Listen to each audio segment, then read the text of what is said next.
இறந்தவர்கள் மற்றவர்களை நீக்குவதற்காகவும் மட்டுமே தான் இந்த பணிகள் இந்த காலத்தில் மேற்கொள்ளப்படுகிறது. நீங்கள் கூறியது போல இந்த கால அளவு நீட்டிக்க கோரலாம். அது உச்சநீதிமன்றத்தில் அது ஒரு மனுவாகவோ அல்லது வழக்காகவோ அதை தொடரலாம். ஆனால் பணியவே தடை செய்யணும், ரத்து செய்யணும் என்பது வந்து ஏற்கக்கூடியதா சார்? நிறைய உங்ககிட்ட கேட்கிறேன். இல்லைங்க சார், இதுக்கான கால அளவுல இவங்க திட்டமிட்டு செய்யறாங்க. இப்ப நான் என்னன்னா, எனக்கு வந்து என்னுடைய ஊர்ல போய் நான் டாக்குமெண்ட் கொடுக்குறேன். இல்ல அது புரியுது. அந்த டாக்குமெண்ட் வெரிஃபை பண்ணி இவங்க லிஸ்ட் கொடுக்கறப்ப என் பேர் இல்லன்னா திரும்ப போய் ரிப்போர்ட்டிங் பண்றப்ப எலெக்ஷன் டேட் அனௌன்ஸ் பண்ணிடுவான். அதுக்கப்புறம் கரெக்ஷன் பண்ண மாட்டாங்க. நான் எப்படி பண்றது? இவ்வளவு காலம் ஏன் எலெக்ஷன் கமிஷன், தமிழ்நாட்டினுடைய எலெக்ஷன் ஆணையர், தேர்தல் ஆணையர் இன்னைக்கு வந்து நவம்பர் மாசம் அந்த 10 மாசம் என்ன பண்ணிட்டு இருந்தாரு? இந்த ஆண்டு தொடக்கத்துல இருந்து என்ன பண்ணிட்டு இருந்தாரு? 10-11 மாசம் என்ன பண்ணிட்டு இருந்தாரு அவரு? இன்னைக்கு மட்டும் ஏன் பண்றாரு? அதுதான் எங்களோட கேள்வியே. இவ்வளவு காலம் என்ன பண்ணிட்டு தூங்கிட்டு இருந்தாங்களா அவங்க? இவ்வளவு காலம் என்ன பண்றாங்க? ஒரு மாசத்துக்குள்ள 6.5 கோடி பேர் டேட்டா வாங்கணும்னு சொல்றாங்களே. இது என்ன? In what way it is practical, it is sensible and scientific. இது எவ்வளவு சார் சயின்டிபிக்? என்ன இருக்கிற முட்டா பசங்களா? பிஜேபில இருக்கிறவனா முட்டா பயலா இருக்கலாம். எங்களுக்கு தெரியாதா இது என்னன்னு?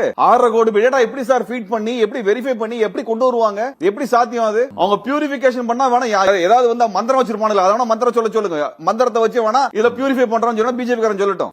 யாகசாலையை வளர்த்துட்டு வேணா, யோமகுண்டத்தை வளர்த்து வேணா பியூரிஃபை பண்ணா எல்லாத்தையும் பியூரிஃபை பண்ணுவானுங்களே. அப்படி வேணா செய்யணும். ஆனா இது எங்களோட ஓட்டிங் ரைட் சார். இது it is our voting right. அதை செய்யறதுக்கு எனக்கு போதுமான டைம் எனக்கு வேணும். நீங்க வந்து ஒரு பாஸ்போர்ட் அப்ளை பண்றதுக்கு எவ்வளவு டீடைல் கொடுப்பீங்களோ அதே ப்ராசஸ் வந்து 6.5 கோடி பேருக்கு பண்றாங்க சார். நீங்க பாஸ்போர்ட்டுக்கு என்ன ப்ராசஸ் எல்லாம் இருந்திருக்கும்? வீடு வெரிஃபிகேஷன்ல இருந்து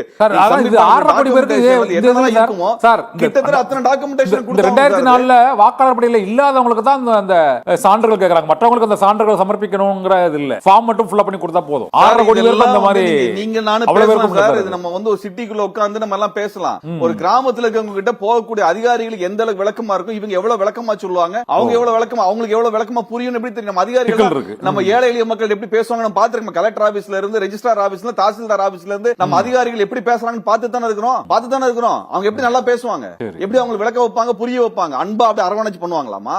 தெரியாது அவங்களோட. இவங்க கிட்ட போய் ஒரு பர்த் சர்டிபிகேட், ஒரு டெத் சர்டிபிகேட், ஒரு டாக்குமெண்ட் வாங்குறதுக்கு என்ன காசு, என்ன பாடுபட வேண்டியிருக்கு, எவ்வளவு லஞ்சம் தர வேண்டியிருக்கு. இந்த எஸ்ஐஆர் தொடர்பா ஒரே ஒரு சந்தேகம்.